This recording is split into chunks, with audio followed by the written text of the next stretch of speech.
সমবেত সুধী কৃষ্ণ প্রেম অনুরাগী ভক্তমণ্ডলী ও আমার ভক্তিমতী মায়েরা, অদ্যকার মহতি হরিবাসরে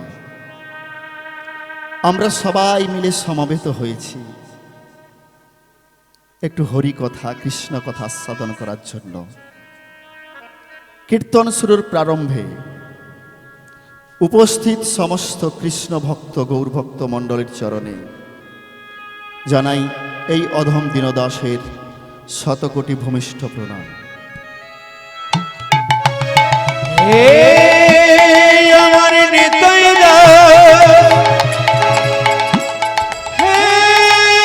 আমার গৌরের দাসানু আপনাদের চরণে জানাই এ দাসে অসংখ্য অসংখ্য প্রণাম।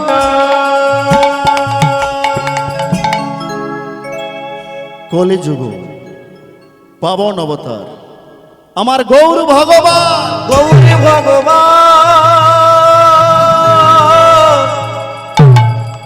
কলিযুগে অবতার আমার গৌর ভগবান। সত্যে যিনি শ্রীহরি, ত্রেতায় মর্যাদা পুরুষোত্তম আমার শ্রীরামচন্দ্র, হরি বল হরি বল। আর দাপরে যিনি রাধার মনকে হরণ করেছেন, নাম ধরলেন রাধা রমন।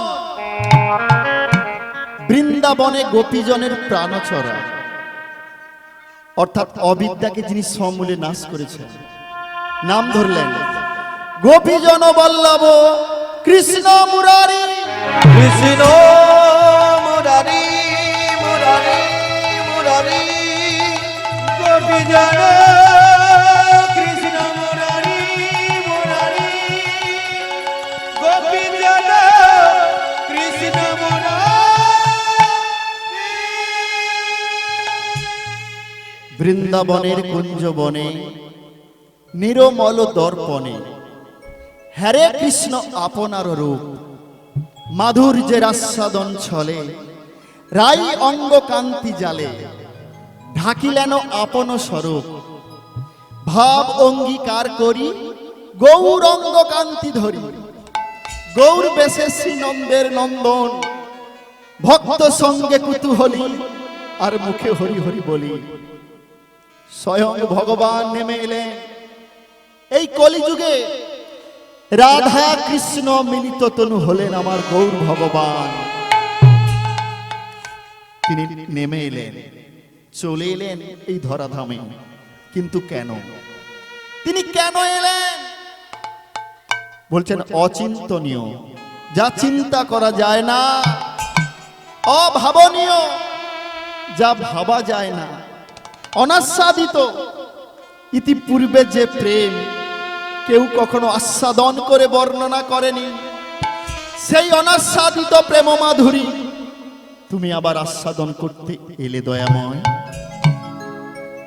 সত্য যুগে শ্রীহরি, তুমি তোমার নিজের স্বার্থ পূরণ করেছ, আমাদের মতো কলিহত জীবের কথা ভেবেছ কি? ভক্তমণ্ডলী মায়েরা দেখুন, সত্য যুগে ভগবান এলেন, কিন্তু আমাদের মতো এরকম কলিহত জীব কিভাবে মুক্তি পাবে তার কোনো ব্যবস্থা হলো না। সত্যযুগের ভগবান কে ছিলেন? শ্রীহরি। তারপর এলো ত্রেতা যুগ, ত্রেতা যুগের ভগবান মর্যাদা পুরুষোত্তম শ্রীরামচন্দ্র। তিনি এসে কি করলেন? সেতু বন্ধন করলেন, অশোক কানন থেকে সীতা উদ্ধার করলেন। কিন্তু কলির জীব কিভাবে মুক্তি পাবে তার কোনো ব্যবস্থা হলো না। আমরা কলির জীব, আমাদের অন্নগত প্রাণ, আমরা কামাচারী, আমরা বামাচারী, আমরা ভালো জানি না, আমরা মন্দ জানি না, আমরা সূচি জানি না, আমরা অসুচি জানি না, আমরা ভেদ জানি না, আমরা ভিন্ন জানি না, আমাদের কোনো জ্ঞান নেই, আমাদের কোনো জ্ঞান নেই। সত্য যুগে ভগবান এলেন, ত্রেতা যুগেও এলেন, কিন্তু আমাদের মতো এরকম অধপতিত কলিহত জীব কিভাবে মুক্তি পাবে তার কোনো ব্যবস্থা হলো না। তারপর এলো দাপর যুগ। দাপর যুগের ভগবান লীলা পুরুষোত্তম কৃষ্ণচন্দ্র এসে কি করলেন? এসে কেবল প্রেমের খেলা খেললেন। প্রেম, প্রেম কাকে বলে? প্রযুক্ত মন প্রেম, যাহা কিছু শুভাত ক্লেশ নাশিনী, মোক্ষ বাঞ্ছা তুচ্ছ বুদ্ধিকারিণী। চতুর্বেদের উদ্দীপন হলে হয় প্রেমের উদয়, হয় ভাবোল্লাস, হয় ভাবোৎপত্তি, হয় শরণাগতি, হয় আত্মসমর্পণ, তারপরে হয় প্রেম আস্বাদন।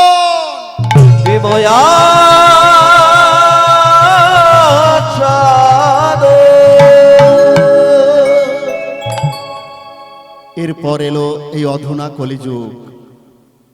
কলিযুগের ভগবান চৈতন্য মহাপ্রভু ধরিন্দু হয়ে অবতীর্ণ হলেন। সেই রাধা কৃষ্ণ মিলিত তনু গৌরাঙ্গ ভগবান এলেন আমাদের এই কলিকালে। তিনি তাহলে আমাদের মতো কলিহত জীবের দুর্দশা দেখে তিনি নেমে এলেন এই ধরাধামে। তাই তিনি এসেছেন সেই রাধা কৃষ্ণ মিলিত তনু। এসেছে এসেছে ব্রজের বাঁকা কালো সখা দেখবি আমাদের নদিয়ায়। এসেছে ব্রজের বাঁকা, এসেছে ব্রজের বাঁকা কালো সখা দেখবি আমাদের নদিয়ায়। এসেছে ব্রজের বাঁকা, এসেছে ব্রজের বাঁকা কালো সখা দেখবি আমাদের নদিয়ায়। এসেছে ব্রজের বাঁকা, এসেছে ব্রজের বাঁকা কালো সখা দেখবি আমাদের নদিয়ায়। ও তার রং ফিরেছে ঢং ফিরেছে, ও তার রং ফিরেছে ঢং ফিরেছে, এখন তারে চেনাদা আমাদের নদিয়ায়। এসেছে ব্রজের বাঁকা কালো সখা দেখবি আমাদের নদিয়ায়। ও তার রং ফিরেছে ঢং ফিরেছে, ও তার রং ফিরেছে ঢং ফিরে, এখন তারে চেনা গায় আমাদের নদিয়ায়। এসেছে ব্রজের বাঁকা, এসেছে ব্রজের বাঁকা কালো সখা দেখবি আমাদের নদিয়ায়। এসেছে ব্রজের বাঁকা, এসেছে ব্রজের বাঁকা কালো সখা দেখবি আমাদের নদিয়ায়। এসেছে ব্রজের বাঁকা, এসেছে ব্রজের বাঁকা কালো সখা দেখবি আমাদের নদিয়ায়। ও তার কালো বরণ না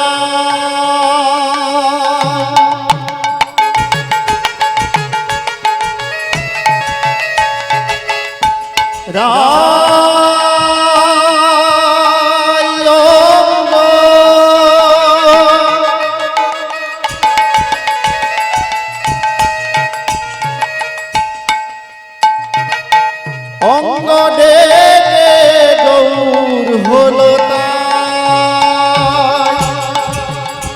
ও তার কালো বরণ না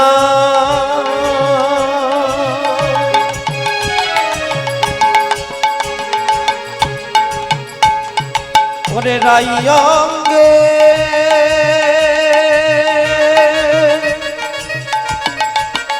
অঙ্গ দিয়ে ওঠে গৌর হলো তাই। এখন রে কালো বরণ না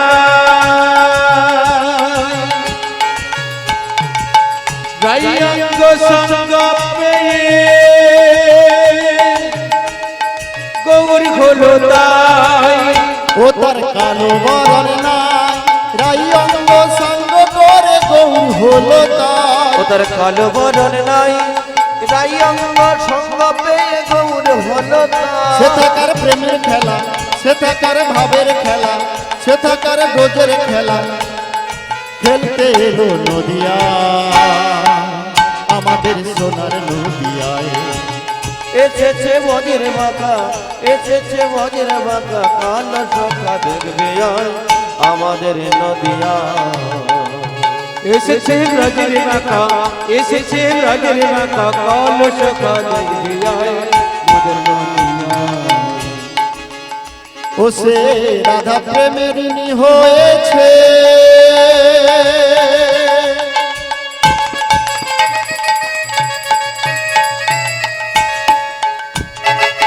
হাতের বাঁশি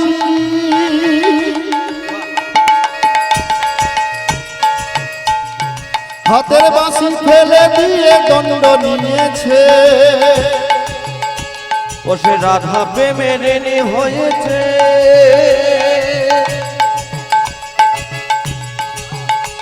উনি হাতের বাঁশি ফেলে দিয়ে দণ্ড নিয়েছে। রাধা প্রেমেরিনী হয়েছে, হাতের বাঁশি ফেলে দিয়ে দণ্ড নিয়েছে। রাধা প্রেমেরিনী হয়েছে, ও সে হাতের বাঁশি ফেলে দিয়ে দণ্ড নিয়েছে। বাঁশি নাই বাজাবে কিসে, ওরে বাঁশি নয় বাজাবে কিসে, রাধা নামে গাইবে কিসে, আরে রাধা নামে গাইবে কিসে। বদনে তাই গুণগান আমাদের নদিয়ায়। এসেছে ব্রজের বাঁকা কালো সখা দেখবি আয় আমাদের নদিয়ায়। এসেছে বজের বাঁকা, এসেছে বজের বাঁকা, কালো সখা দেখবে আয় আমাদের নদিয়া।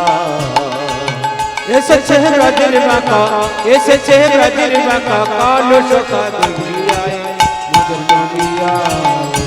সে বজের বাঁকা, এসেছে বজের বাঁকা, কালো সখা দেখবে আয় আমাদের নদিয়া। এসেছে ব্রজের বাঁকা,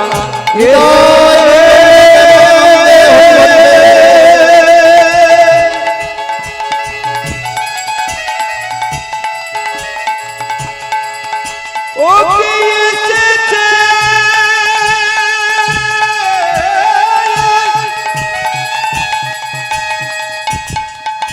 এসেছে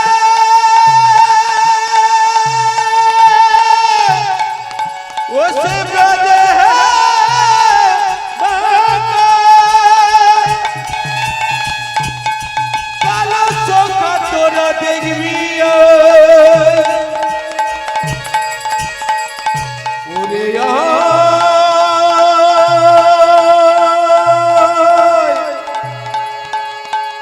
তোরা দেখবি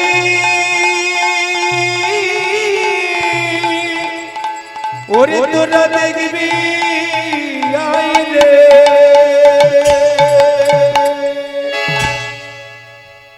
গৌরাঙ্গ মহাপ্রভু কি, সবাই মিলে যতজন উপস্থিত হয়েছেন এই আসরে, গৌরাঙ্গ মহাপ্রভু কি, সচি মাতা কি, সচি মাতা কি, জগন্নাথ মিশ্র কি, নিতাই গুরু গৌর প্রেমানন্দে হরি হরি বল হরি বল হরি বল। কলিযুগ ভগবান, কলিযুগের অবতরী আমার গৌরাঙ্গ মহাপ্রভু, তিনি কবে এলেন এটা আপনাদের জানতে হবে। আমাদের এই কলিযুগের ভগবান কবে এসেছেন? হরে কৃষ্ণ কথা নয় একদম। এই কলিযুগের ভগবান কবে এলেন আপনারা কি জানেন? তাহলে ভগবান কবে এসেছেন আপনারা জানেন না, এটা আমাদের সবচেয়ে বড় সমস্যার বিষয়। আমরা সনাতন ধর্মের মানুষ হয়ে আমাদের ভগবান কবে এলেন আমরা জানি না। যারা জানেন না জানতে হবে, তাহলেই আমাদের এই জন্মটা সার্থক হবে, নাহলে এই জন্মটা কিন্তু আমাদের বিফলে চলে যাবে। তাহলে আমাদের কলিযুগের ভগবান কবে এলেন? 1407 শকাব্দে 23শে ফাল্গুন। মনে রাখবেন ডেটটা, মনে রাখবেন 1407 শকাব্দের 23শে ফাল্গুন। আর বাংলার, এটা ছিল বাংলার, ইংরেজির 1486 খ্রিস্টাব্দের 18ই ফেব্রুয়ারি। কি বারে তিনি এসেছিলেন? শুক্রবার, আবার কেউ কেউ বলেছেন না, কোনো কোনো মহাজন বলেছেন তিনি এসেছিলেন শনিবারে। তাহলে আমরা ধরেই নিলাম শুক্রবার কিংবা শনিবারে আমাদের কলিযুগের ভগবান অবতীর্ণ হয়েছিলেন। আচ্ছা, যদি হিসেব করা যায়, বেশি দিন আগে নয়, খুব বেশি দিন আগে নয়, আজ থেকে মাত্র 534 বছর 9 মাস 9 দিন পূর্বে, 534 বছর 9 মাস 9 দিন পূর্বে, এমনই ঠিক সন্ধ্যের সময়, ঠিক সন্ধ্যে 5:46 আমাদের এই কলিযুগের ভগবান ধরিন্দু হয়ে অবতীর্ণ হলেন। অবতীর্ণ হয়ে আমাদের জন্য যেটা করলেন, নিজের জন্য অনেক কিছু করেছে। এই যুগে অনেক মহৎ মহৎ মানুষকে আমরা লক্ষ্য করি। আচ্ছা, আপনারা যদি নিজেদের জন্য কিছু করেন, আপনাদের গুণগান কেউ করবে? কেউ করবে না। তাহলে আমরা যদি অপরের জন্য কিছু করতে পারি, সেই গুণটার কথা চারিদিকে প্রচারিত হয়। সেই জন্য মহাপ্রভুর আসার অনেকগুলো কারণ ছিল, আমি সেগুলো ছেড়েই দিলাম। আমাদের কি কাজ করেছে আমরা সেটাই জানব। তিনি একটি গুরুত্বপূর্ণ কথা বলেছিলেন, হরে নাম হরে নাম হরে নাম হরে নাম কেবল বলো নাস্তে নাস্তে নাস্তে গতি অন্য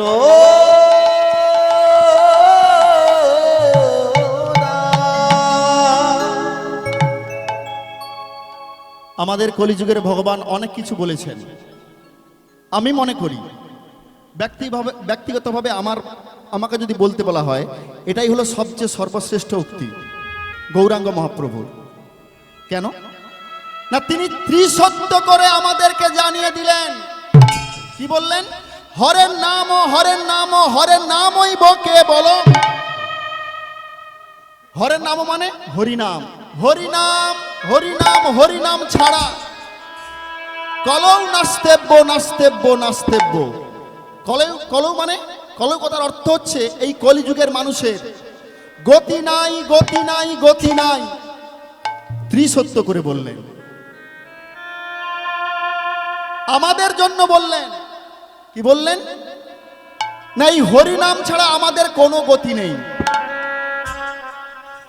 আজকের এই বাস্তুতে অনেক দিনের প্রতীক্ষার পরে কিন্তু এমনই একটি সুন্দর হরিবাসর উদযাপন হচ্ছে। অনেকদিন আগে আমার এখানে আসার কথা ছিল, সেদিন আসা হলো না।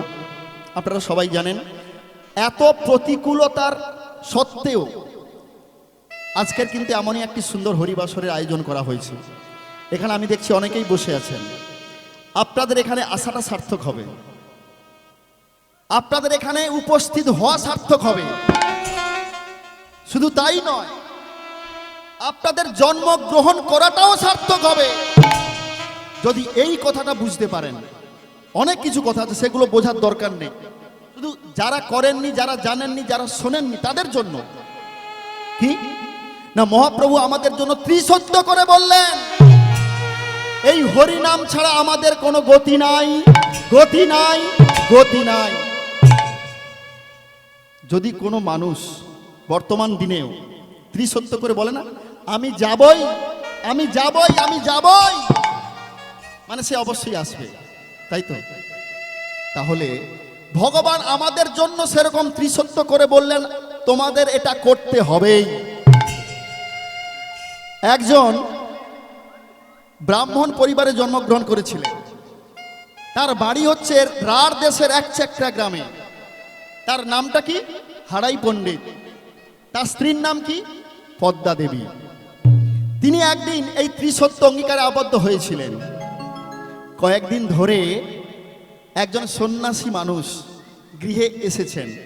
তার সেবা পরিচর্যা, ভোজনের ব্যবস্থা সুন্দরভাবে করা হয়েছে।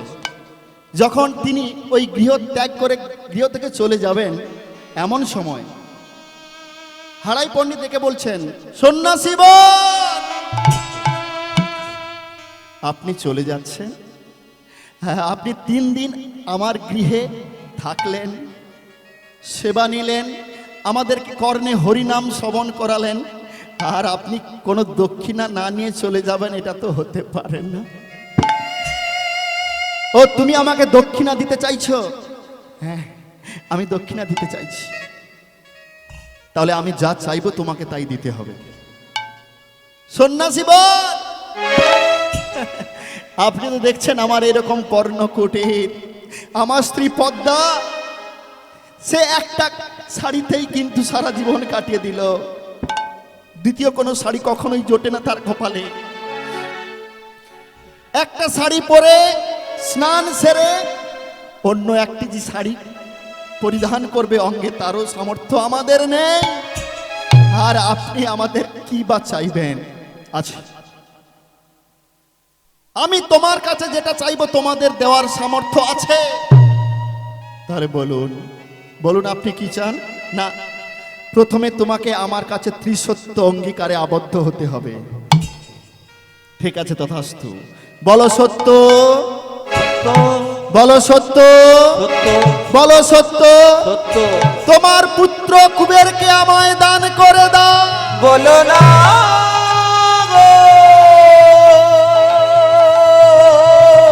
আমায় মনে কথা বলো না।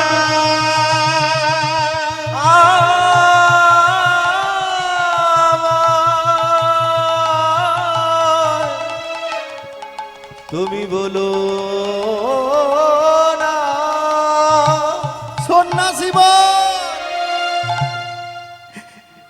আমরা যে বেঁচে আছি, এত দুঃখের মধ্যে, এত কষ্টের মধ্যে বেঁচে আছি, শুধু একজনের মুখের দিকে তাকিয়ে, সে হলো আমাদের পুত্র কুবের। কুবেরকে দিয়ে দিলে আমরা যে প্রাণে আর বাঁচব না। তুমি না ব্রাহ্মণ, ব্রাহ্মণের মুখের কথা সত্য হবে। তুমি আমার কাছে ত্রিসত্য অঙ্গীকারে আবদ্ধ হয়েছ। সন্ন্যাসী, আমি আপনার কাছে ত্রিসত্য অঙ্গীকারে আবদ্ধ হয়েছি, ঠিক, কিন্তু এই সন্তান তো আমার একার নয়। আমার যতটা অধিকার, ঠিক ততটাই আমার স্ত্রীর অধিকার রয়েছে। একবার পদ্মার কাছে গিয়ে অনুমতিটা নিয়ে আসি। আপনি কিছুক্ষণ অপেক্ষা করুন। গৃহের মধ্যে প্রবেশ করে পদ্মাকে ডেকে বলছে, পদ্মা, পদ্মা। স্বামী, স্বামী, তুমি অমন করে আমায় ডাকছো কেন? আর তোমার চোখে জল কেন? তোমার কি হয়েছে? বলো না স্বামী, তোমার কি হয়েছে? আমি যখন তোমাকে বিয়ে করেছিলাম, তোমার সমস্ত সুখেও যেমন আমি থাকি, তোমার যদি কোনো দুঃখ হয়, সেই দুঃখের অর্ধেক অংশটাও কিন্তু আমার। তুমি বলো, তুমি কাঁদছো কেন? তোমার চোখে জল দেখে আমারও যে চোখে জল আসছে। পদ্মা, শুনবে পদ্মা, যে কাজ এই জগতের কোনো বাবা করতে পারে না, সেই কাজ আমি করেছি। বলো তুমি কি করেছো? তুমি চুপ করে থাকছো কেন? বলো আমি কি করেছি জানো? শোনো, আমাদের একমাত্র কুবেরের কিছু হয়েছে স্বামী? স্বামী, কুবেরের কি কিছু হয়েছে? তুমি বলো না, তুমি দেরি করছো কেন? বলো।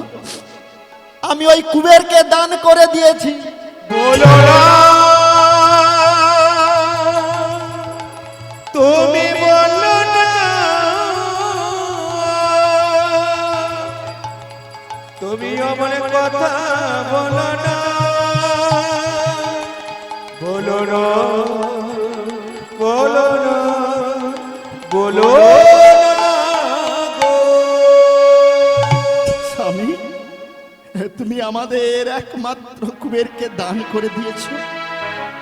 না, আমি আমার কুবেরকে ছাড়া এক মুহূর্ত বাঁচতে পারবো না। তুমি সন্ন্যাসী বরকে বলে দাও, এই আমাদের গ্রামে অনেকের 2জন 3জন করে সন্তান রয়েছে, তাদের বাড়ি থেকে একজন সন্তানকে যেন নিয়ে যায়। না গো পদ্মা, আমি যে ত্রিসত্য অঙ্গীকারে আবদ্ধ হয়েছি। কি বললে স্বামী? হ্যাঁ, তুমি ত্রিসত্য অঙ্গীকারে আবদ্ধ হয়েছ, তাহলে যে আমাদের কুবেরকে দিয়ে দিতে হবে। সন্ন্যাসীর কাছে কুবেরকে তুলে দিয়েছিল, তাহলে ত্রিসত্য করেছিল, তাই কিন্তু সেই সন্ন্যাসীর হাতে এই কুবেরকে তুলে দিয়েছিল। আমি কিন্তু এটা এমনি বললাম না। এই কুবেরকে জানেন? এই কুবের হচ্ছে আমার নিত্যানন্দ প্রভু। আজকের যে এই হরিবাসর হচ্ছে, যার দয়াতে, যার কৃপাতে তিনি কিন্তু নিত্যানন্দ প্রভু। নিত্যানন্দ প্রভু যদি না পৃথিবীতে আসতেন, এই এখানে আমরাও কিন্তু হরিবাসরে আসতাম না। তাহলে এই নিত্যানন্দ প্রভু, আচ্ছা দেখুন, আমরা তো সবাই বলি নিতাই গৌর দুটি ভাই। আচ্ছা, আপনাদের মনে কি একটা প্রশ্ন হয় না, আমাদের গৌরাঙ্গ মহাপ্রভু কোথায় আবির্ভূত হলেন? কোথায়? নদিয়া জেলার মায়াপুরে, তাই তো? আচ্ছা, নদিয়া জেলার মায়াপুরে আমাদের গৌরাঙ্গ মহাপ্রভুর জন্ম। নিত্যানন্দ প্রভুর জন্ম কোথায় বললাম? রাঢ় দেশের এক একটা গ্রামে। তাহলে জন্মস্থান আলাদা। আচ্ছা, বাবার নাম কি? গৌরাঙ্গ মহাপ্রভুর পিতার নাম হচ্ছে জগন্নাথ মিশ্র। আর ওই যে কুবেরকে বললাম, কুবেরের পিতার নাম কি? হারাই পণ্ডিত। দুজন মাও আলাদা। তাহলে আমাদের ভগবানের বাবা মায়ের নাম কি ছিল? মানে গৌরাঙ্গ মহাপ্রভুর নাম, মায়ের নাম কি ছিল? সচী মাতা। আর এই কুবেরের মায়ের নাম কি? এক্ষুনি বলেছি, পদ্মা দেবী। তাহলে জন্মস্থান আলাদা, বাবা আলাদা, মাও আলাদা। তাহলে দু ভাই হলো কেমন করে? এই দুই ভাই হলো কেমন করে? আমাদের জানতে হবে, এই কলিকালে নিত্যানন্দ প্রভু দুটো অংশে জন্মগ্রহণ করেছিলেন। একজন হলেন এই গৌরহরির দাদা বিশ্বরূপ, একটা অংশ, আর হারাই পণ্ডিতের ছেলে কুবের আর একটা অংশ। এই সন্ন্যাসী কে ছিলেন? না, এই সন্ন্যাসী ছিলেন বিশ্বরূপ, যার সন্ন্যাসের পরে নাম হয়েছিল শঙ্করান্নপুরী। পরবর্তীকালে এই দুটো দেহ এক হয়ে গেছিল। তা সেই নিত্যানন্দ প্রভুকে বলছে, এই যে শোনো শোনো শোনো, আরে তোমাকে বলছি শোনো। বলছে, দাদা তুমি শোনো, তোমাকে একটি কথা বলি। গৌরাঙ্গ মহাপ্রভু বলছে, কি বলছো ভাই, বলো আমাকে। তোমায় কি বলছি জানো? এই কলির জীবের মুক্তির জন্য তুমি সবার কাছে গিয়ে হরি নাম প্রচার করবে। ভাই, আমি যদি সবার কাছে গিয়ে বলি তোমরা একবার হরি নাম বলো তো, সবাই বলবে না ভাই। যদি না বলে তাহলে আমি কি করব? তুমি কি করবে জানো? তার দুটো হস্ত জড়িয়ে ধরে বলবে, একবার হরি বল বলো। আমি সে তো বলবো, কিন্তু এই হাতে ধরার পরেও যদি সে হরি নাম না করে, তুমি তখন কি করবে জানো? তার দুটো চরণ জড়িয়ে ধরে বলবে, একবার হরি বল বলো। হরি বল,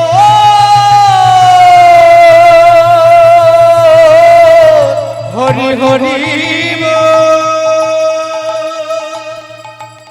হরি হরি সবাই বলো হরি হরি। বা ভাই, আজকের একটা আমি খুব ভালো কাজ পেয়েছি। এই কলির জীবের চিত্ত শুদ্ধি করার জন্য, এই কলির জীবের মুক্তির জন্য সবার কাছে গিয়ে হাতে ধরে, চরণে ধরে বলবো, তোমরা একবার হরি নাম করো, তোমরা একবার হরি বল বলো। তাহলে আজকের এই হরিবাসরে আমরা যিনারা উপস্থিত হয়েছি, মনোরঞ্জন প্রধান, পিতার নাম কি? ক্ষুদিরাম প্রধান। তো দেখুন, আপনারা শহরে কিন্তু অনেক বাড়ি পাবেন, অনেক বড় বড় ফ্ল্যাট দেখতে পাবেন, কিন্তু তাদের সবার বাড়িতে হরিনাম হয় না, হরিবাসর হয় না। একটা কথা মনে রাখবেন, যে বাসরে, যে বাড়িতে হরিবাসর হয়, সেই বাড়িতে শান্তি আসে, সুখ আসে, আনন্দ আসে। আর যত বড়ই অট্টালিকা হোক না কেন, সেই বাস্তুতে যদি এই আধ্যাত্মিক চেতনার জন্য যদি হরিনাম না হয়, হরিবাসর না হয়, অনেক বড় বাড়ি হতে পারে, প্রচুর টাকা থাকতে পারে, অনেকগুলো গাড়ি থাকতে পারে, কিন্তু তাদের পরিবারের সংসারে কখনো শান্তি আসতে পারে না, সর্বদাই অশান্তি। তাই আজকের আমাদের ভীষণ সৌভাগ্য যে এমন একটি বাস্তুতে আমরা সবাই মিলে সমবেত হয়ে একটু হরিনাম হরিকথা আস্বাদন করছি। তাহলে এখানে সবাইকে কিন্তু সবাইকে একবার হরিনামটা করতে হবে। সবাই করবেন? বাহ বাবা, খুব ভালো। সবাই যতজন আমরা উপস্থিত হয়েছি, ভীষণ প্রতিকূল পরিবেশ আমি জানি, তবুও যে আপনারা উপস্থিত হয়েছেন আমি ধন্য হয়েছি। চলুন, আমাদের জনম সার্থক হবে, আমাদের এখানে আসা সার্থক হবে, আমাদের নিজেদের চিত্ত শুদ্ধির জন্য, আমাদের মঙ্গলের জন্য সবাই মিলে করব। হরে কৃষ্ণ কৃষ্ণ কৃষ্ণ কৃষ্ণ হরে হরে হরে রাম রাম রাম রাম হরে হরে। হরে কৃষ্ণ কৃষ্ণ কৃষ্ণ হরে হরে হরে রাম রাম রাম হরে হরে। হরে কৃষ্ণ হরে কৃষ্ণ কৃষ্ণ কৃষ্ণ হরে হরে হরে রাম রাম রাম হরে হরে।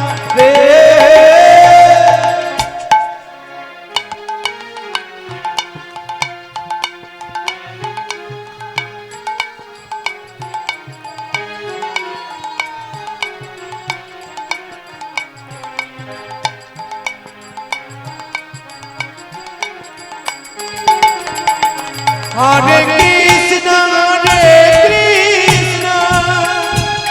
কৃষ্ণ কৃষ্ণ হরে হরে হরে রাম রাম রাম হরে হরে। হরে কৃষ্ণ কৃষ্ণ কৃষ্ণ কৃষ্ণ হরে হরে হরে রাম রাম রাম হরে হরে।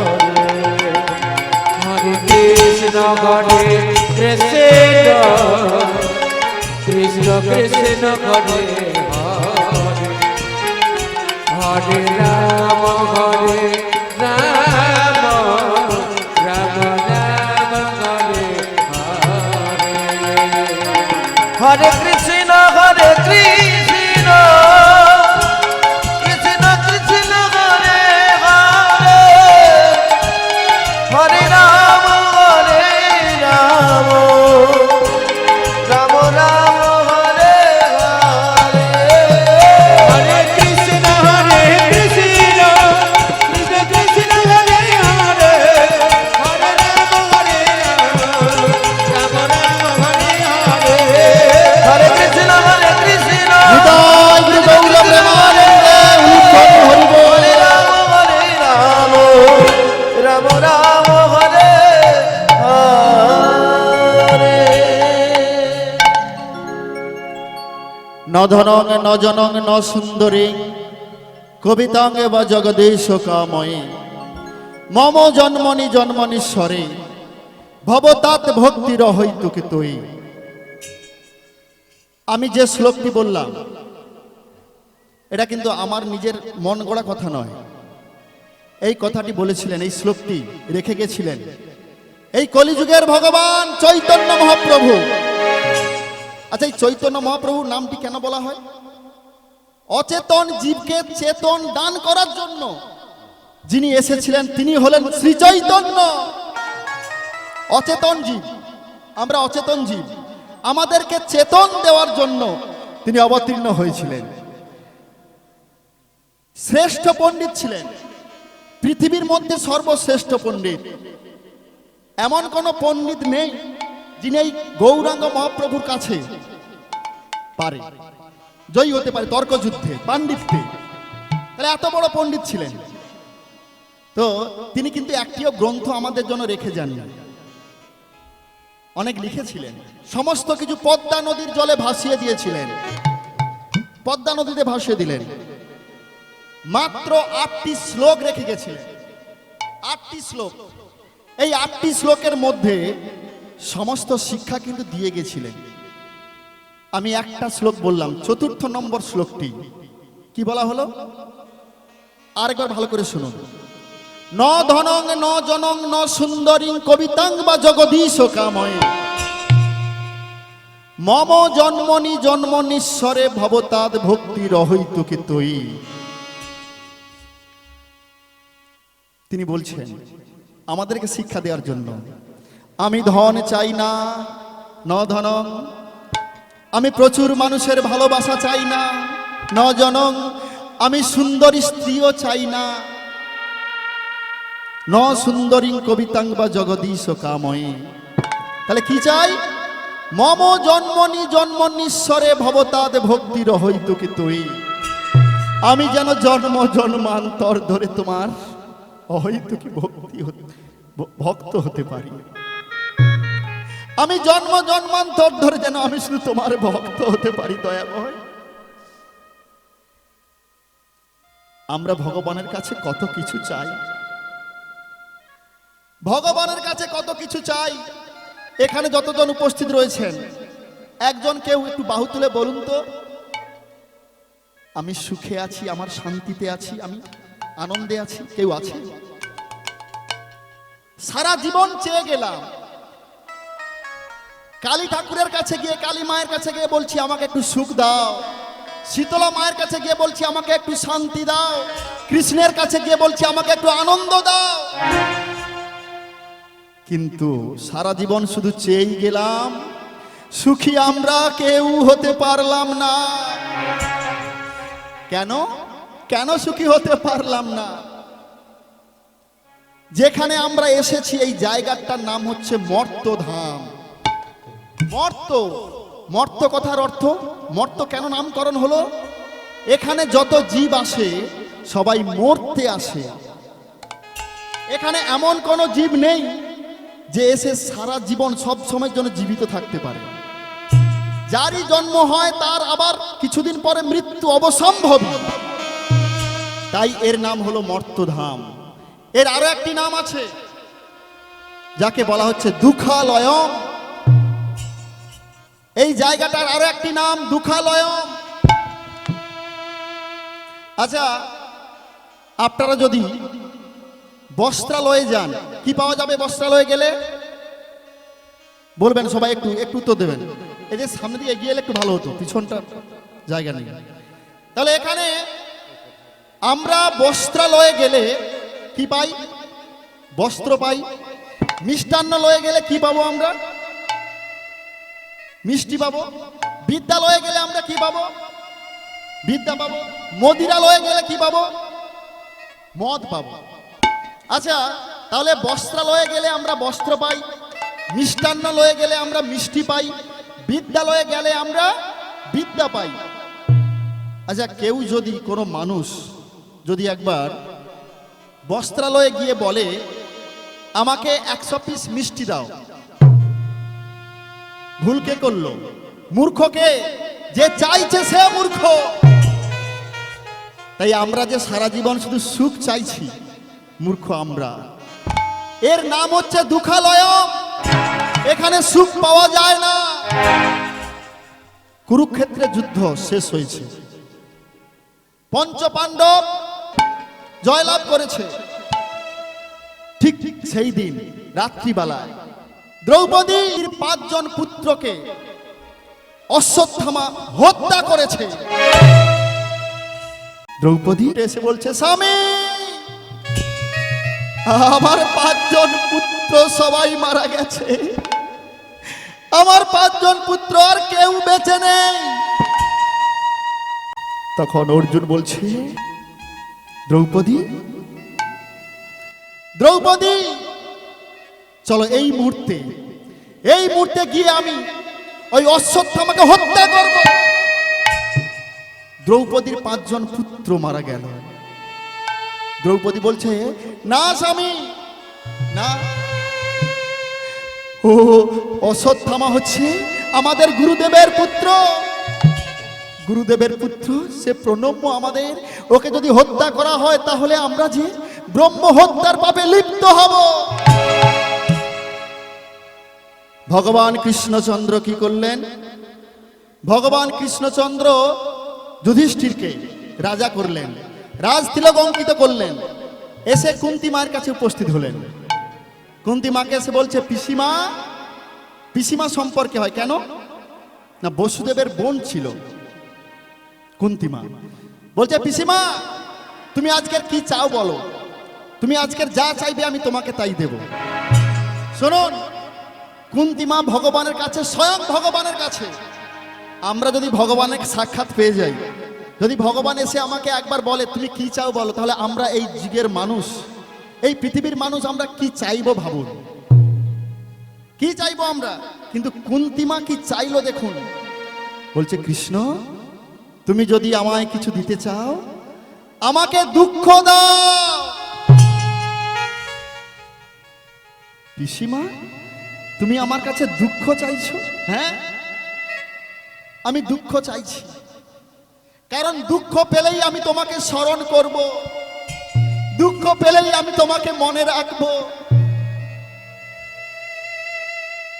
তাই আমরা কিন্তু চাওয়াটা একটু ভুল করি, ভুল চাই। তাহলে আমরা এই যে জায়গাটায় এসেছি এটার নাম হচ্ছে কি? দুঃখালয়ম। এখানে কোনো সুখ নেই দুঃখ ছাড়া। কিন্তু এই জগতে যত মানুষ আছে সবার মধ্যে যেমন দুঃখ আছে, সুখ আছে। এই জগতে সেই মানুষ সুখী যে মানুষ কৃষ্ণের হতে পেরেছে, এই জগতে সেই মানুষ দুঃখী যে সংসারের হয়ে গেছে। আপনারা সুখী হতে চান না দুঃখী হতে চান? সুখী হতে চান? তাহলে সমস্ত কিছু ভগবানকে অর্পণ করে দিন, সমস্ত কিছু ভগবানের, এটা করে দিন, দেখবেন আপনি সুখী হবেন, গ্যারান্টি। যদি আপনারা কেউ নিজের নিজের ভাবেন, তার চেয়ে বড় দুঃখী এই পৃথিবীতে কেউ হবে না। আপনারা যিনার নাম করেন ঠিক আছে, যিনারা ভগবানের কাছে কিছু অর্পণ করতে পারলেন না আজ পর্যন্ত, আমি আপনাদের বলছি একটা বছর ভগবানের একটু নাম করে দেখুন, ভগবানের ভজনা করে দেখুন। আপনাদের চরিত্রের যদি পরিবর্তন না হয়, আপনার যদি কথাবার্তার উন্নতি না হয়, আপনার ব্যবহার যদি না ভালো হয়, আর করতে হবে না। একটা বছর মাত্র ভগবানের ভজনা করে দেখুন, প্রত্যেক দিন, অবশ্যই পরিবর্তন হতে বাধ্য। পৃথিবীর কোনো শক্তি নেই আপনাকে দুঃখ দিতে পারে। যদি ভগবানের হয়ে যেতে পারেন, পৃথিবীর কোনো শক্তি নেই আপনাকে দুঃখ দেবে। তাহলে কুন্তী মাকে বলছে, পিসিমা তুমি দুঃখ চাইছো কেন? কেন চাইছি জানো? সুখ হলে যে তোমায় আমি ভুলে যাব। সুখ যদি আমার আসে তাহলে আমার মধ্যে অহংকার আসবে, আমার মধ্যে অভিমান আসবে, আমার চরিত্রের দোষ হবে। তাই কিন্তু আমি সুখ চাই না, আমাকে দুঃখ দাও। ঠিক সেই সময় উত্তরা ছুটতে ছুটতে আসছে, বলছে, মা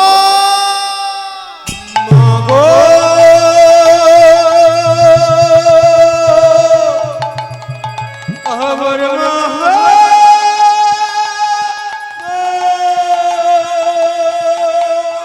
মা, মা, মা তুমি আমাকে বাঁচা, আমার এই গর্ভের যন্ত্রণা আমি আর সহ্য করতে পারছি না। এসে লুটিয়ে পড়েছে। কুন্তী মা, কৃষ্ণ দাঁড়িয়েছিল, কৃষ্ণকে বলছে, কৃষ্ণ আমার বৌমা এমন করে ছটফট করছে কেন? তার গর্ভে এমন যন্ত্রণা হচ্ছে কেন তুমি বলো? পিসিমা, উত্তরার গর্ভের সন্তানকে নষ্ট করার জন্য অশ্বত্থামা ব্রহ্মাস্ত্র প্রয়োগ করেছে। কৃষ্ণ, কৃষ্ণ তুমি আমাদের একমাত্র বংশধরকে রক্ষা করো। কৃষ্ণ তুমি আমাদের একমাত্র বংশধরকে রক্ষা করো। ভক্তবৎসল ভগবান আর স্থির থাকতে পারলেন না। ঠিক সেই মুহূর্তে ক্ষুদ্র আকার ধারণ করে উত্তরার গর্ভে প্রবেশ করে উত্তরার গর্ভের সন্তানকে রক্ষা করলেন। ভক্তবৎসল ভগবান কি, জয় ভক্তবৎসল ভগবান কি। জয়। আর এই উত্তরার গর্ভে যিনি জন্মগ্রহণ করলেন তিনি হলেন কে? পরীক্ষিত। পরীক্ষিতের বাবার নাম কি ছিল? অভিমন্যু। অভিমন্যুর বাবা কে ছিলেন? অর্জুন। আজকের যে আমরা লীলাটি আস্বাদন করব, প্রথম শ্রবণ করেছিলেন কিন্তু এই পরীক্ষিত মহারাজ, আর বর্ণনা করেছিলেন শ্রীল শুকদেব গোস্বামীপাদ। তাহলে চলুন আমরা আজকে লীলা শুরুর পূর্বে একটা ভজন গেয়ে নেব সবাই মিলে, হাতে হাতে করতালি দিয়ে সবাই মিলে কিন্তু। হরি বল, হরি বল, হরি বল, হরি বল। হরি বল হরি বল হরি বল হরি বল। বল হরি বল হরি বল হরি বল। হরি বল, হরি বল, হরি বল, হরি বল। হরি বল হরি বল হরি বল হরি বল। ঈশ্বর নিরাকার, তার করুণার অপার, ভগবান অবতার, তার কৃপার সীমানা। ঈশ্বর নিরাকার করুণার অবতার, ভগবান দয়াময় কাবার সীমানা। ঈশ্বর নিরাকার, তার করুণার অপার, ভগবান অবতার, তার কৃপার সীমানা।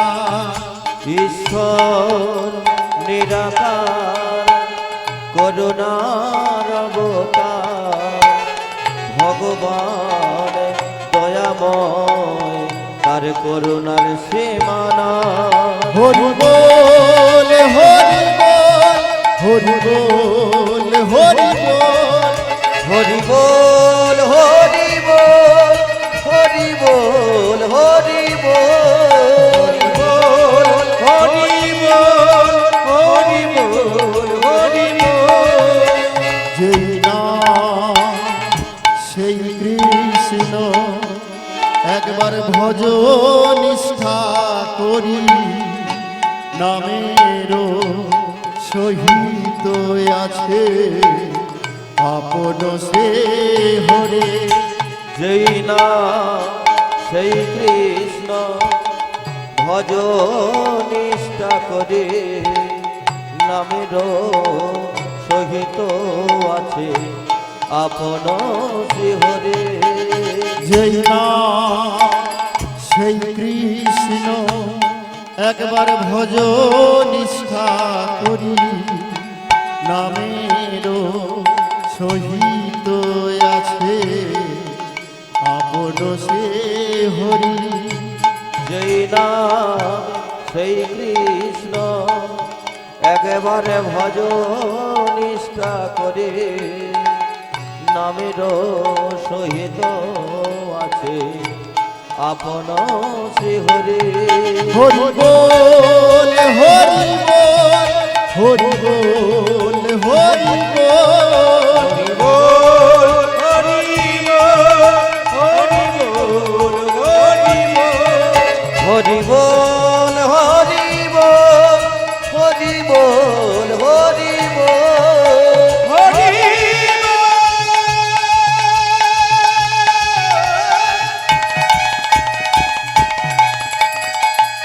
একবারে বলো তবে না হরি বল।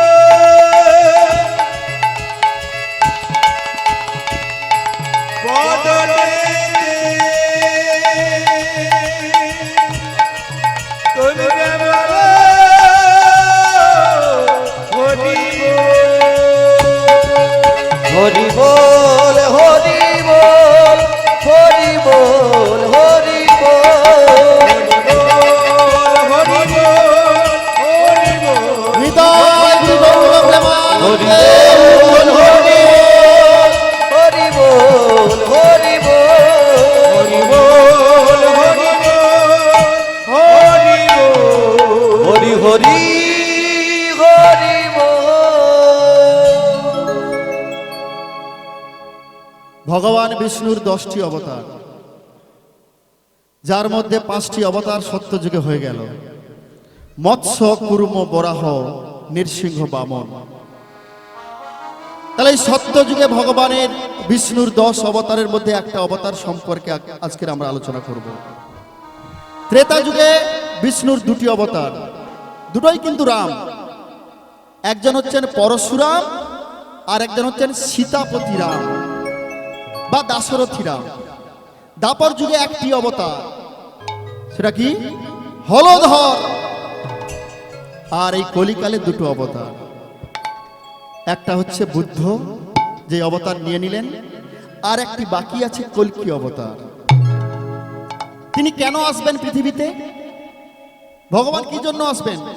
গীতাতে পরিষ্কার করে বললেন, যদা যদা হি ধর্মস্য যদা যদা হি ধর্মস্য গ্লানির্ভবতি ভারত অভ্যুত্থানং অধর্মস্য পদতমান সৃজমেমহ পরিত্রাণায় সাধুনা পরিত্রাণায় সাধূনাং বিনাশায় চ দুষ্কৃতা বিনাশানং চ দুষ্কৃতাং ধর্ম সংস্থাপনার্থায় ধর্ম সংস্থাপনার্থায় সম্ভবামি যুগে যুগে সম্ভবামি যুগে যুগে।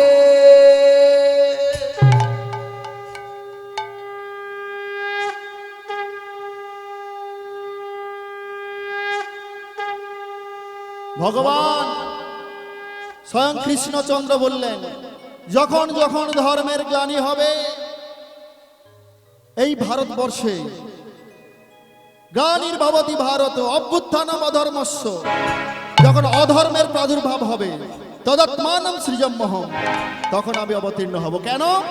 পরিত্রাণায়াং সাধুনাং, এই সাধু ব্যক্তিবর্গকে রক্ষা করার জন্য, পরিত্রাণ দেওয়ার জন্য। পরিত্রাণায়াং সাধুনাং বিনাশায় চ দুষ্কৃতাম, দুষ্কৃতী ব্যক্তিকে বিনাশ করার জন্য। ধর্ম সংস্থাপনার্থায় সম্ভবামি যুগে যুগে, এবং ধর্ম সংস্থাপন করার জন্য আমি যুগে যুগে অবতীর্ণ হব। তাহলে আজকের যে লীলাটি আমরা আস্বাদন করব, দেখুন, আমরা অনেকে কিন্তু যারা কৃষ্ণ ভক্ত হয় তাদের উপর অত্যাচার করি, তাদেরকে কটু কথা বলি। কখনো বলবেন না। আজকের এই লীলাটি আস্বাদন করলে আমরা জানতে পারবো যে কোন কৃষ্ণ ভক্তের অঙ্কে যদি আঘাত করা হয়, কোন কৃষ্ণ ভক্তকে যদি কটু কথা বলা হয়, তাদের উপর যদি অত্যাচার করা হয়, তার ফলে কি অবস্থা হয় আমাদের জানবো, আরো জানতে পারবো। যদি কোনো বংশে একজন কৃষ্ণ ভক্ত জন্মগ্রহণ করে, তাহলে সেই ভক্তের জন্য সেই বংশের কি পরিত্রাণ হয়, তিনি কেমন করে রক্ষা করেন, আজকের আমরা আলোচনা করব। তাহলে আজকের যে বিষয়টি আমরা আলোচনা করব, ভীষণ কঠিন বিষয়, সহজ করে ছোট্ট করে আমরা আস্বাদন করার চেষ্টা করব। কি? বিষ্ণুর একটি অবতার, নৃসিংহ অবতার, নৃসিংহ অবতার, নৃসিংহ অবতার। তাহলে আজকের আমাদের লীলার বিষয়বস্তু হলো নৃসিংহ অবতার। ভগবান নৃসিংহ দেব কেন এই পৃথিবীতে অবতীর্ণ হয়েছিলেন, এটা আপনারা অনেকেই জানেন যে নৃসিংহ দেব কেন এসেছিলেন, কার জন্য এসেছিলেন? প্রহ্লাদের জন্য। তাহলে প্রহ্লাদের পরিচয়টা একটু আমরা জেনে নেব। আচ্ছা, প্রহ্লাদের বাবার নাম কি? হিরণ্যকশিপু। হিরণ্যকশিপুরের বাবার নাম কি বলুন? কশ্যপ মুনি। কশ্যপ মুনির বাবার নাম মরিচ। মরিচের বাবার নাম সৃষ্টিকর্তা ব্রহ্মা। ঠিক আছে, তাহলে আমরা একটু গোড়ার কথা আজকে আস্বাদন করব। মন দিয়ে সবাইকে শ্রবণ করতে হবে। তাহলে প্রহ্লাদের জন্যই ভগবান নৃসিংহদেব অবতীর্ণ হয়েছিলেন। আচ্ছা, একটু আগের কথা বলি।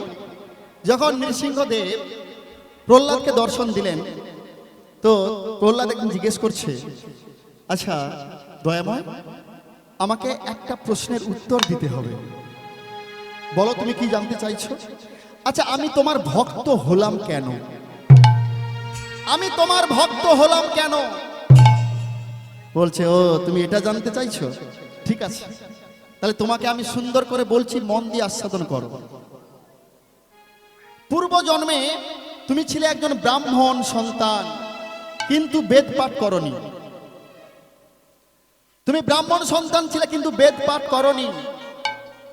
তুমি সুরাপান করতে, সর্বদা বেশ্যাগৃহে গমন করতে। তবু আমি তোমার ভক্ত হলাম কেমন করে? বলি শোনো, তোমার 5 জন ভাই ছিল। তোমার পিতার নাম ছিল বসু শর্মা। তোমার মাতা ছিলেন ভীষণ সুশীলা, পতিব্রতা। আর তোমার 4 ভাই, তারা ছিল ভীষণ ভালো। তারা বেদ অধ্যয়ন করত, বেদ পাঠ করত, তারা সত্যবাদী ছিল, ধর্মাচরণ করত। কিন্তু একমাত্র তুমি ছিলে কনিষ্ঠ পুত্র। তুমি কনিষ্ঠ পুত্র হয়েও একদিনও ধর্মাচরণ করনি, যজন যাজন করো নাই, সর্বদা বেশ্যাগৃহে গমন করতে। এই ছিল তোমার কাজ, সুরাপান করতে। তো একদিন তোমার সেই বান্ধবীকে গিয়ে বললে, আমরা আজকের একটু আনন্দ পেতে চাই, তাই চলো আমরা গভীর অরণ্যে প্রবেশ করি। সেখানে গিয়ে আমাদের মনের কথা একদম ভালোভাবে বলতে পারবো, চলো আমরা সেখানে যাই। তাই সেই বান্ধবীকে নিয়ে আজকের সেই সন্তানটি কি করলো? চলে গেল কোথায়? গভীর অরণ্যে। গভীর অরণ্যে প্রবেশ করে তারা আনন্দ উপভোগ করবে এমন উদ্দেশ্য নিয়ে উপস্থিত হয়েছে। কিন্তু সমস্যা হয়ে গেল একটি, কি? যখন তাদের দুজনের চরিত্রের কথা এলো, দুজনের মধ্যে দ্বন্দ্ব বেঁধে গেল। কেউ তো ভালো ছিল না। সে বলছে তুমি খারাপ, সে বলছে তুমি খারাপ। সে বলছে তোমার চরিত্রের দোষ, সে বলছে তোমার চরিত্রের দোষ। ভীষণ মনোমালিন্য হয়ে গেল, দুজনের মধ্যে কথা বন্ধ হয়ে গেল।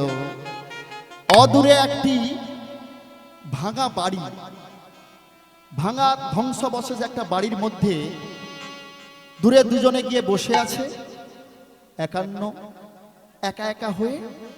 সারাদিন কিচ্ছু সেবা করলো না, কিচ্ছু মুখে দেয়নি, শুধু চোখের জল ফেলছে। দয়াময়, আমার বাবা কত বড় বেদজ্ঞ ব্রাহ্মণ, কত জনে কত সম্মান করে, দেখলে প্রণাম করে।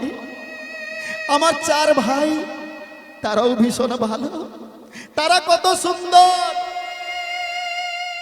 কিন্তু আমি এই অধম এমন একটি কাজ করেছি যে কিনা পথের একটি পাগলের চেয়েও অধম। আমি সারা জীবন কত অন্যায় করেছি, কত ভুল করেছি, কত অপরাধ করেছি।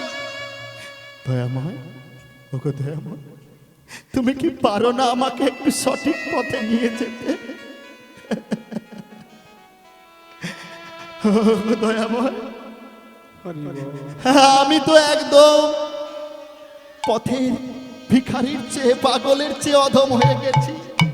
সর্বদা খারাপ কর্ম ছাড়া ভালো কর্ম আমি করলাম না। জীবনের এই বয়সে আসে আমি বুঝতে পেরেছি। দয়াময়, তুমি কি আমাকে রক্ষা করতে পারো না? নিরাশা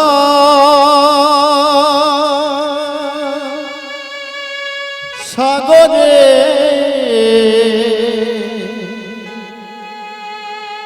ডুবিয়াছি আমি, বিষয়ে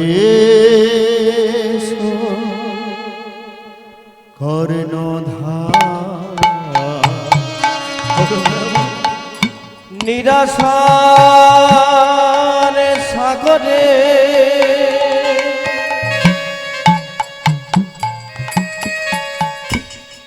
ওগো ডুবিয়াছি আমি,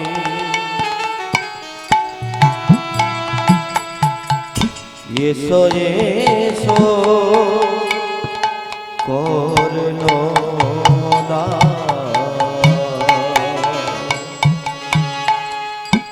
নিরসার সাগরে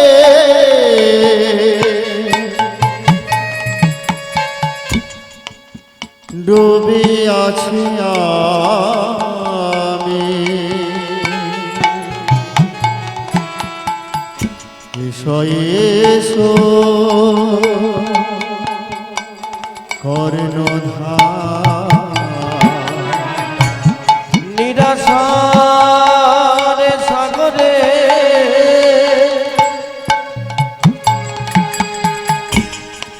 ডুবিয়াছি আমি।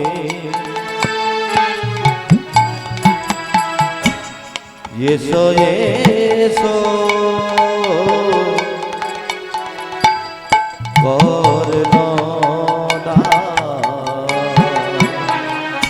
কান্ডারি হইয়া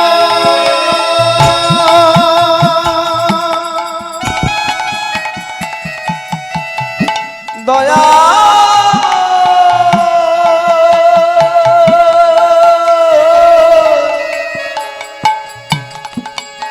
ওকে দয়া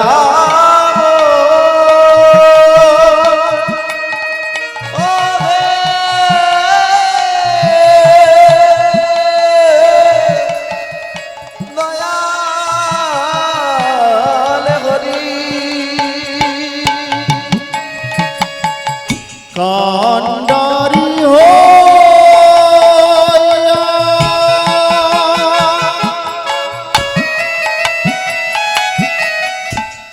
রাখো ভাগারে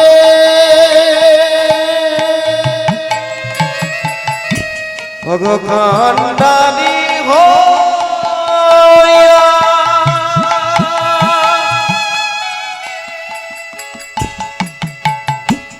তুমি রাখো আমারে হে বিপদে করো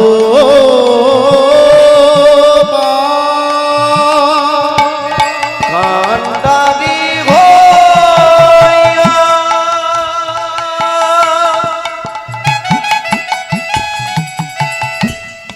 রাখো আমারে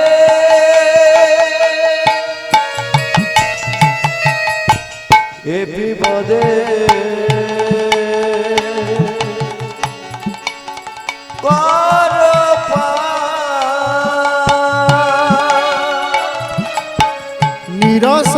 নিরসার সাগরে ডুবে আছে আমি। এসো এসো কর্ণধার, আরে নিরাশার সাগরে দয়া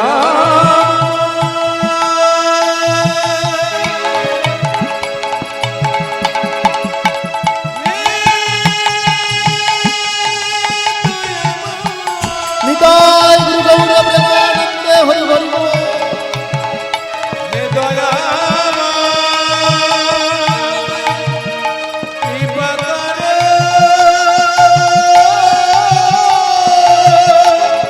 করুণা আমায় করো। নিরাশার সাগরে ওগো ডুবে আছি আমি। এসো এসো কর্ণধার, দয়াময় এসো এসো কর্ণধার।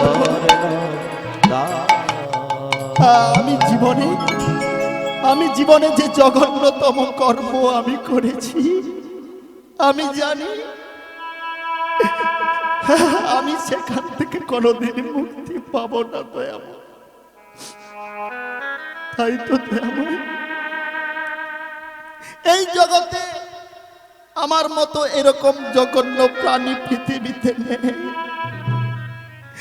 আমি সর্বদা বেশ্যা গমন করেছি, সর্বদা সুরাপান করেছি। খারাপ কর্ম ছাড়া, লোকের খারাপ ছাড়া আমি ভালো কোনো দিন চাইনি। ওগো দয়াময়, ওগো দয়াময়, ওগো কৃপাময়, তুমি বলে দাও, তুমি বলে দাও আমি এখন কি করব। আমি আজকের বুঝতে পেরেছি আর কোনোদিন আমি জঘন্য কাজ করব না, আমি খারাপ কাজ করব না, বেশ্যাগমন করব না, সুরাপান করব না। ভক্তমণ্ডলী মায়েরা, কাঁদতে কাঁদতে প্রভাত হয়ে গেল অজান্তে। সে জানলই না, কিন্তু একটি বড় ব্রত পালন করল। সারাদিন উপবাসে থেকে জলগ্রহণ পর্যন্ত করল না।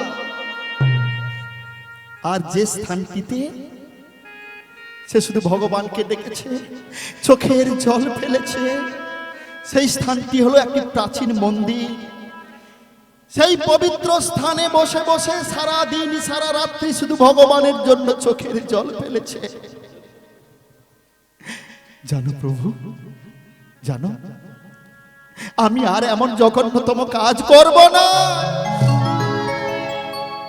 প্রহ্লাদ, তোমার অজান্তে তুমি একটি ব্রত পালন করেছিলে, আর সেই ব্রতের প্রভাবে আজকে তুমি আমার ভক্ত হতে পেরেছো। কি ব্রত বলবো আমি আপনাদের। বর্ষে বর্ষে তু কর্তব্যম মম সন্তুষ্টি কারণম মহাগুচ্ছ মিদং শ্রেষ্ঠং মানব বহির্ভব ভীরুভি। বৃহৎ নরসিংহ পুরাণে এই সুন্দর শ্লোকটি বলা আছে। কি বলা আছে একটু বলি। বর্ষে বর্ষে তু কর্তব্যম, আমাদের প্রত্যেক বছরে একটি করে ব্রত করা উচিত। একটি ব্রত। মম সন্তুষ্টি কারণম, আমার সন্তুষ্টির জন্য। মহাগুচ্ছ মিদং, কি বলা হলো, পরম গোপনীয়, শ্রেষ্ঠ এবং শ্রেষ্ঠ, মানব বহির্ভব ভীরুভি।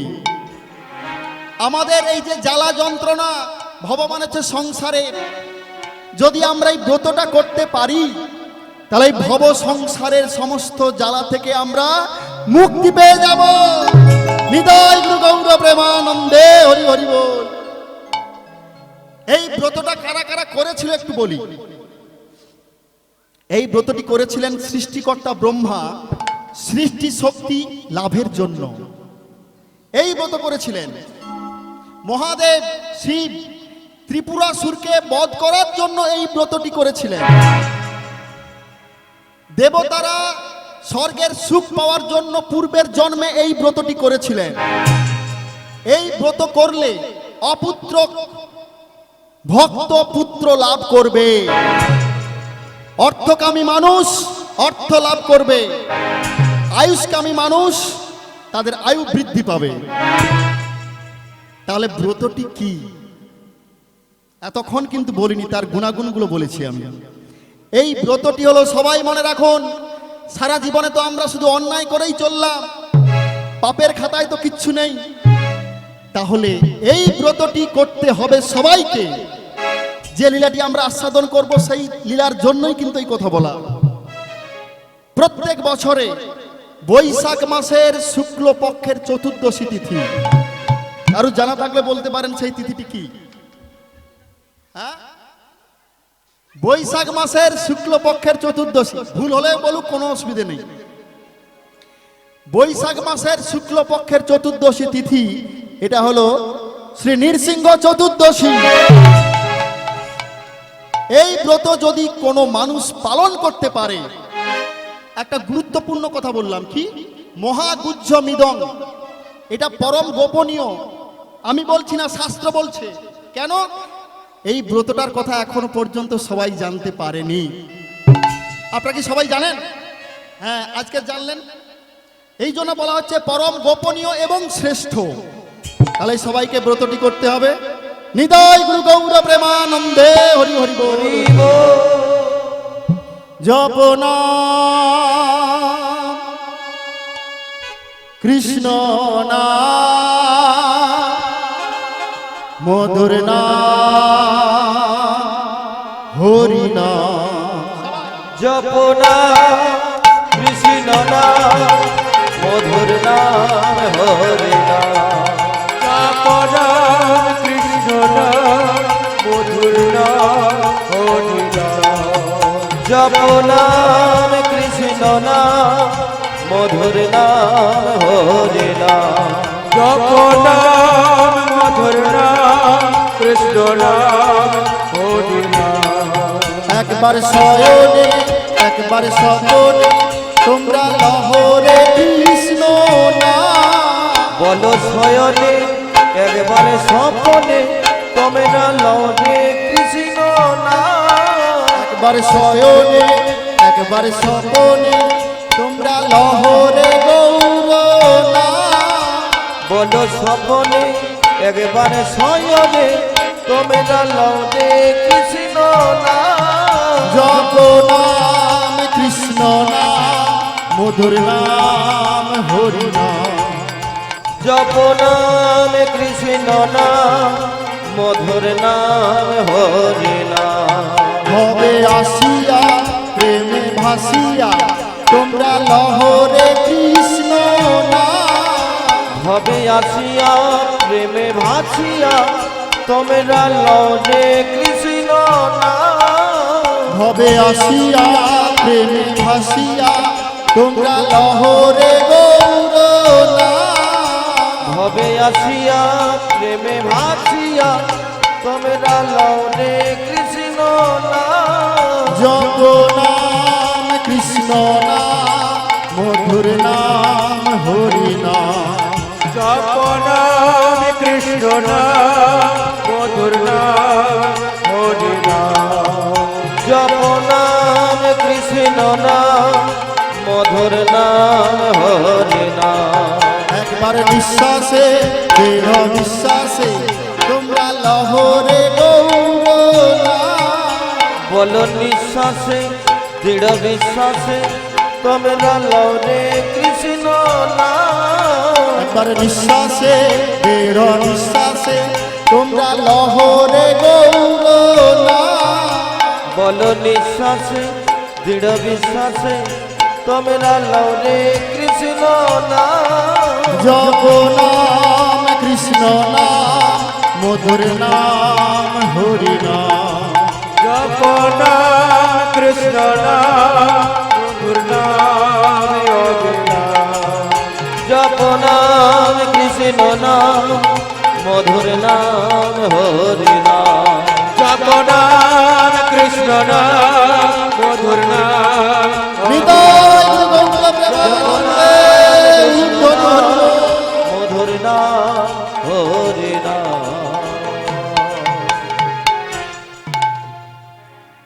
প্রহ্লাদের পিতার নাম কি বলেছিলাম? হিরণ্যকশিপু। হিরণ্যকশিপুর পিতার নাম কি বলেছিলাম? কশ্যপ মুনি। অন্তত এটা মনে রাখো। আমরা আসবো এই কশ্যপ মুনির কাছ থেকে। কেন ভগবান নরসিংহ অবতার নিলেন? তাহলে কশ্যপ মুনির কাছ থেকে আমরা আসবো। কশ্যপ মুনির 13 জন স্ত্রী ছিল। ভাবুন, কশ্যপ মুনির 13 জন স্ত্রী ছিল। সেই 13 জন স্ত্রীর মধ্যে সবচেয়ে জ্যৈষ্ঠ পত্নী যার নাম হচ্ছে অদিতি। অদিতিকে আমার স্বামীবর ভীষণ ভালোবাসতেন, কশ্যপ মুনি ভীষণ ভালোবাসতেন। তো একদিন অদিতিকে ডেকে বলছে, অদিতি শোনো, তোমাকে একটি কথা বলি শোনো। তোমার সেবা, তোমার পরিচর্যা, আমার প্রতি ভক্তি, আমার প্রতি ভালোবাসা দেখে আমি ভীষণ সন্তুষ্ট হয়েছি। তাই তোমাকে আজকের আমি একটি বর দিতে চাই। তুমি বলো কি বর চাও? তখন অদিতি মা বলছে, স্বামী, আমি তোমার এই সেবা করতে পেরেছি, তোমার সেবার সুযোগ আমি পেয়েছি, তোমার চরণ তলে আমি ঠাঁই পেয়েছি, এটাই আমার যথেষ্ট। আমি আর অন্য কোনো বর চাই না। বাহ বাহ অদিতি, তোমার এই কথাতে আমি আরো বেশি খুশি হলাম। তাই এসো, তোমার ইচ্ছায় নয় আমার ইচ্ছায় তোমাকে একটি বর প্রদান করব আমি। তাই কশ্যপ মুনি কি করলেন, অদিতি মায়ের গর্ভে হাতটা বুলিয়ে দিয়ে 3 বার ফু দিয়ে দিয়ে, অদিতি তুমি চলে যাও, তোমাকে আমি একটি সন্তান দান করলাম, যে সন্তানের জন্য এই জগতে তোমাকে সবাই মনে রাখবে, যে সন্তান সুসন্তান হবে, সেই সন্তান তোমার নাম অনেক উঁচুতে নিয়ে যাবে।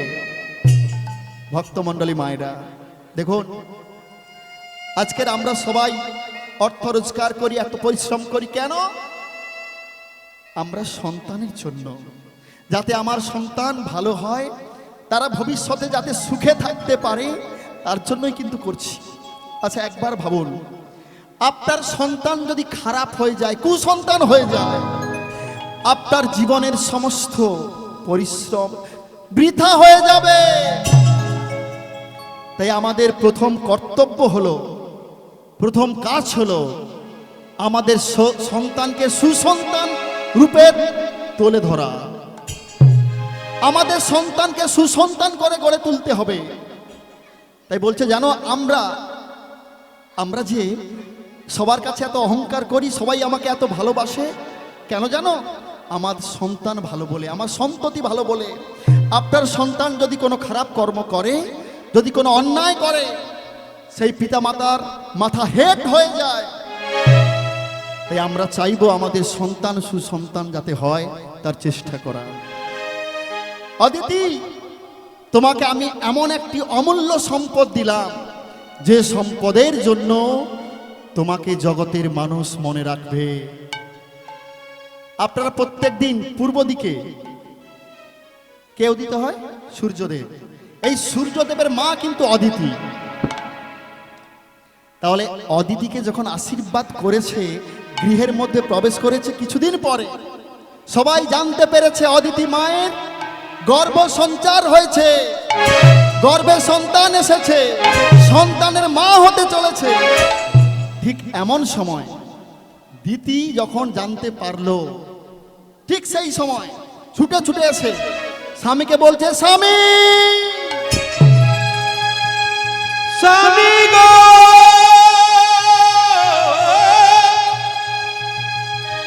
ও স্বামী, স্বামী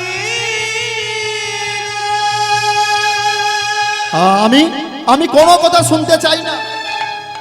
অদিতি দিদি যদি তোমার স্ত্রী হতে পারে, আমিও কিন্তু তোমার স্ত্রী, তাহলে আমারও সন্তান পাওয়ার যোগ্যতা আছে। এই মুহূর্তে আমাকে সন্তান দান করতে হবে। অদিতি তাকিয়ে দেখো, এই সময়টা কেমন? এখন সন্ধে নয় দিন। এমন সময় যদি তোমার গর্ভে সন্তান আসে, সে সন্তান সুসন্তান হবে না।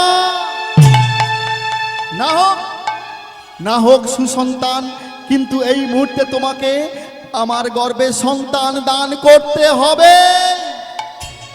দিদি তুমি একবার ভালো করে শোনো, তোমাকে আবারও বলছি, এই সময় যদি তোমার গর্ভে সন্তান আসে, সে সন্তান কুসন্তান হবে। তুমি যদি এই মুহূর্তে আমাকে সন্তান দান না করো, তাহলে তোমার সামনে আমি আত্মহত্যা করব। ঠিক আছে দিদি, ঠিক আছে, তুমি যখন বলছো তোমার গর্ভে আমি সন্তান দিচ্ছি, কিন্তু একটা কথা স্মরণে রাখবে, এই সন্তান সুসন্তান হবে না।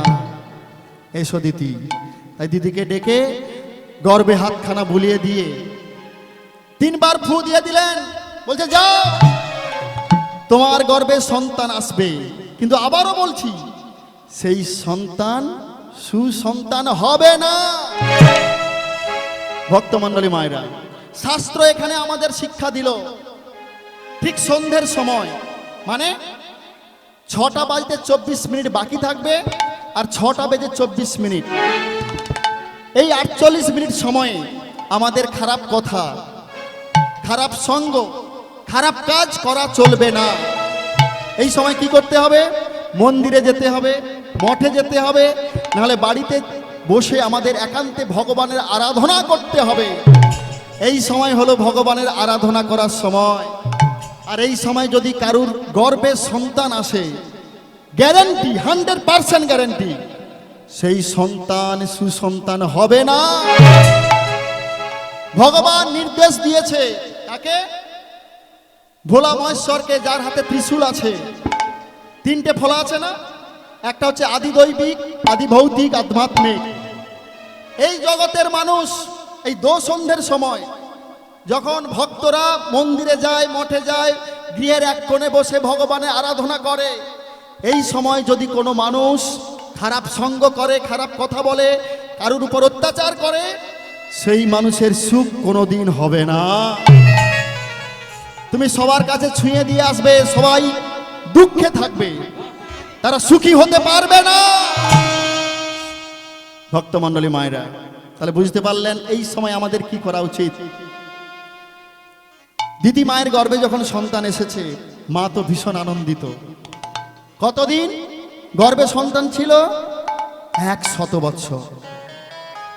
100 বৎসর ছিল। শতেক বরষ পরে আইলো দিদির ঘরে, শতেক বছর পরে আইল দিদির ঘরে, বর্ষের পরে আইল দিদি ঘরে, শতেক বছর পরে আইল দিদির ঘরে।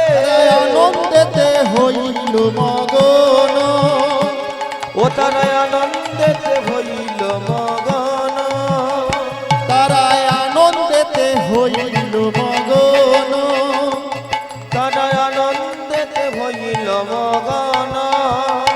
দেখো আনন্দের আর সীমা নাই রে, আনন্দের আর সীমা নাই রে, সীমা নাই রে, সীমা নাই রে, ওগো নিরানন্দ গেল দূরে, আনন্দের আর সীমা নাই রে, নিরানন্দ গেল দূরে, আনন্দের আর সীমা নাই রে, প্রেমানন্দের উদয় হলো, আনন্দের আর সীমা নাই হৃদয় রে, গৌর প্রেমানন্দে। আনন্দের আর সীমা নাই রে, নিরানন্দ দূরে গেল, আনন্দের আর সীমা নাই রে, আনন্দের আর সীমা নাই রে। আনন্দের আর সীমা নাই রে। 100 বৎসর পরে দিদির গর্ভ থেকে একসঙ্গে দুটো সন্তান জন্মগ্রহণ করলো। আচ্ছা মায়েরা বলুন তো, যদি একসঙ্গে দুটো সন্তান জন্মগ্রহণ করে, সেই সন্তানকে কি বলা হয়? যমজ বলা হয়। আচ্ছা এই যমজ সন্তানের মধ্যে কোন সন্তানটি বড় হয়? যে আগে হয় ও যে পরে? বাহ, জানেন তাহলে? বাহ, খুব ভালো, ঠিক। তাহলে যে সন্তানটি পরে জন্মগ্রহণ করবে, কিন্তু আমরা জানি যে সন্তান আগে জন্মগ্রহণ করে সেই সন্তান বড় হয়, তাই তো? আর যে সন্তানটি পরে হয় সে হয় ছোট। কিন্তু শাস্ত্র বলছে না, যদি যমজ সন্তান হয়, প্রথমে যে সন্তান হবে সেই সন্তান হবে ছোট, আর পরে যে সন্তান হবে সেই সন্তান হবে বড়। ধরুন এই মালিক বাবুর বাড়িতে আজকের অনেক ভক্তের প্রসাদের ব্যবস্থা আছে। ধরুন একটি থলে নিয়ে বাজারে গেলেন বৈতাল কিনতে। ধরুন দুটো বৈতাল ভীষণ বড় বড়। তো প্রথমে যে বৈতালটি রাখলেন, তারপরে একটি বৈতাল রাখলেন, ঠিক আছে?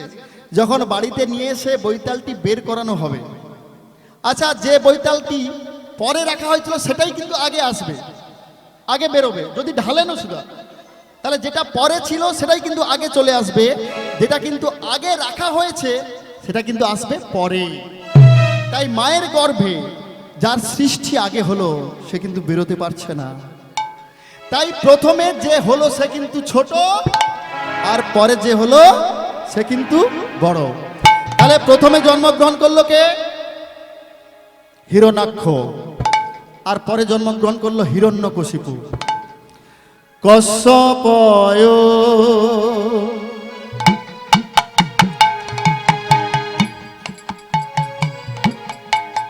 রসে জন্ম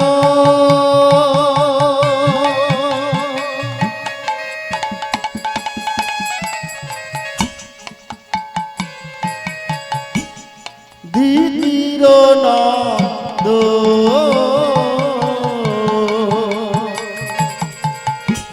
ওগো কশ্যপয় রসে জন্ম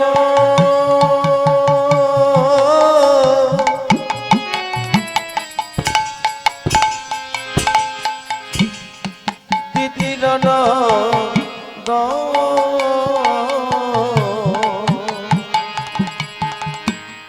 কশ্যপয় রসে জন্ম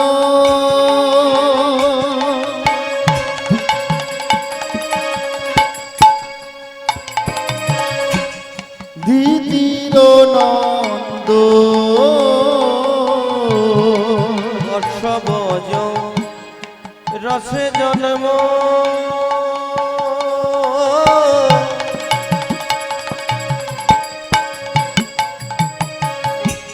অগদিতির নন্দ হিরণ্যক শিব নামে জগতে গণ আজ হিরণ্যক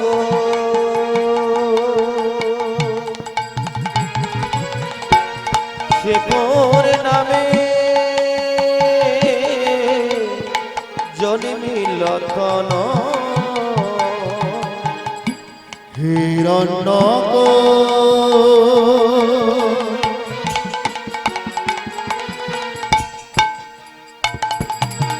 শিব নামে